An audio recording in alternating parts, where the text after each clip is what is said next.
has quietly changed its national crime statistics, and it's not because Hunter Biden had a hot weekend.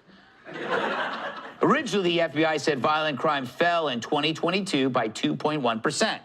But as John Lott at Real Clear Investigations found out, the FBI has now revised those numbers. Apparently, the stats were more fudged than Brian Stelter's fingertips. He's fat. Instead of violent crime going down by 2%, it actually went up by 4.5%. That's a bigger swing than the one Joy Behar installed over her bed. How else is she going to get up? Now, this 4.5% increase is on top of the already rising crime. But in an effort to gaslight us into thinking the tide was turning, they lied. There was more violent crime on top of the mayhem we already endured.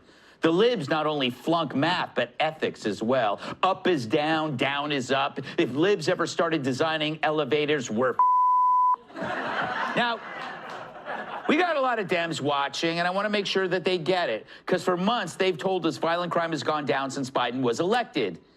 Maybe they were confusing crime with his body temperature.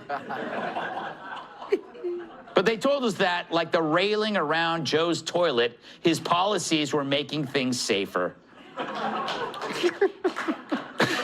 ABC's David Muir actually stopped Trump during last month's debate to correct him on the crime stats. Crime here is up and through the roof, despite their fraudulent statements that they made. President Trump, as you know, the FBI says overall violent crime is actually coming down in this country. But Vice Excuse me, President the FBI they were defrauding statements. They didn't include the worst cities. They didn't include the cities with the worst crime. It was a fraud, just like their number of 818,000 jobs that they said they created turned out to be a fraud.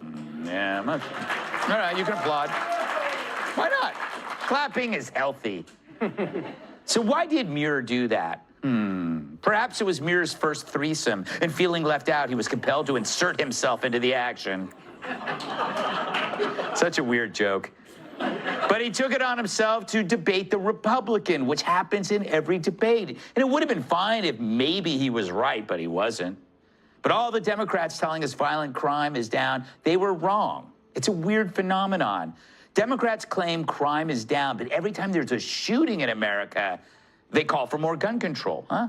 The Dems could. They'd want you to believe Tren de Aragua is a fancy brand of bottled water. It's a gang.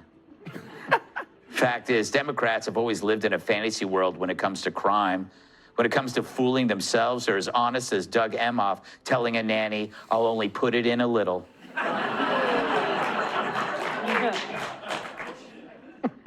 Just look at this CNN panel the other day, openly baffled that there's such a thing as the Ferguson effect. After the Ferguson riot and after the Floyd riot, policemen, in fear of their jobs many times and political coverage, pulled back from their jobs, resulting in an increased level of listen, I got to stop you there because, hold on. You can look at the Washington Post. Ryan, we got to stop you there because you're literally making a connection out of your own conjecture. No, you cannot it's just a real do thing. that. Look up the Ferguson effect. Look up the Floyd effect. It is a real term. You cannot It's a just, real term. I didn't make this up. Invent a connection between two things just because you want that connection to be there. It's I mean, look, like a name. It's a real thing. You can look it up. Right. Oh, yeah, he invented that.